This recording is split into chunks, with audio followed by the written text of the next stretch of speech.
Addaggeen safuun beektu yaa qeerroo. Addaggeen safuun beektu addarra dhaaban malee falmadhu qeerroosi abdiin sabaa yoomillee.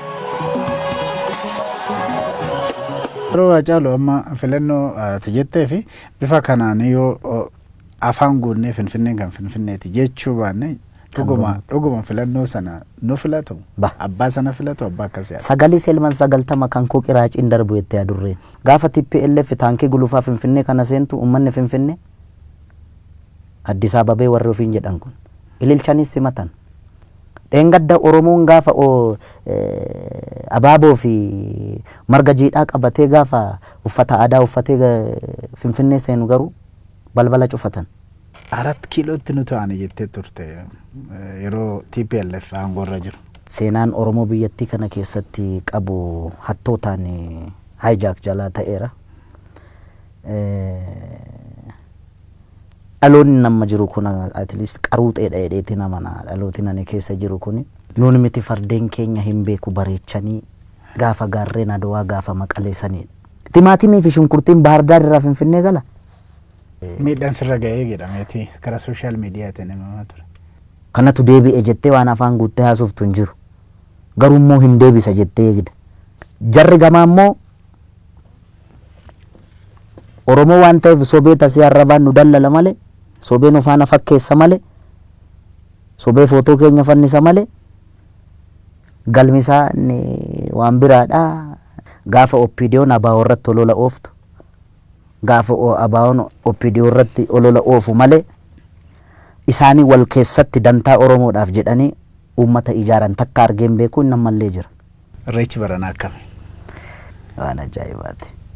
Mee attamitti ajaa'iba ta'ee waggaa waggaadhaan kabajaa. Isa baranaa kana maaltu ajaa'iba godhe? Ajaja 4 kiiloorraa bahuun kan waraanni dhaqee Wallaggatti ajjeesu. Waraanni dhaqee Shaashamanneetti Ambootti ajjeesu. Gameessa koo yaa abbaa daamaa yaa abbaa daalee yaa abbaa shaanqoo soori farda kee qopheessi eeboo kee qarii soroorsi gaachana fannoorraa buusi roorroo didee sirra marsee maaliif duuta mana teesse. Keessattuu dhaloonni qubee dhaloota kee gaaffiin inni gaafatee fi kan inni du'eef hedduu ammallee akka hin deebine beekamaadha. Naagala. Kun erga hin taanetti 4 kiiloon tinnutu aane kan jedhu sun hojii. Amma dhaabni kamuu jechuudha dhaabni Oromoo kamuu uummata Oromoodhaaf abboomamuun ala carraan qabu.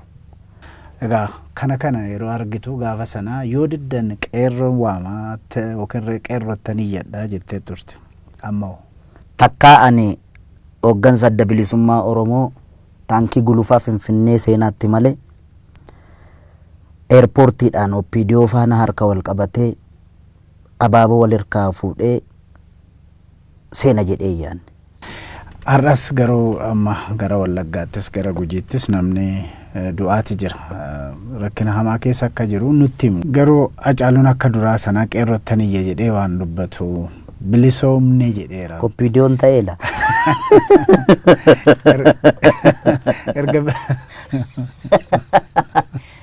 Erga bilisoomne jedhee waa'ee dhimma keenyaa hin dubbatu baay'ee kan jedhu komiis irra jira.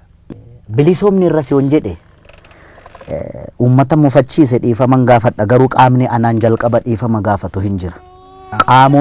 Qaamonni walii galan qaamonni karaa nagaa waliin mari'annee furmaata finna jedhan malee ijoollee keenya daggala jirtu miti. Ijoolleen keenya daggala jirtu ibidda baattee jirti.